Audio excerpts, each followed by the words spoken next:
скам Олега Тинькова построен на примере Санкт-Петербурга. Вот примерно как Санкт-Петербург работает. Если вы поймете, как работает Санкт-Петербург, сразу поймете, как устроен Тинькофф банк.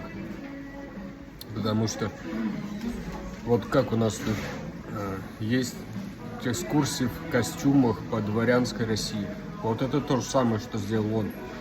Герб поставил, написал у него там родословные нехеровые, получил где-то денег, каких-то бабок нашел, там ему принесли еще денег. Вот. Второе, он запустил цирк. Он сказал, что у него все сотрудники идеальны, у него нет жирных, у него все в обучении, все у него там как нужно. В-третьих, он группу Ленинград подключил, запустил дискотеку. Вот это да, вот скам.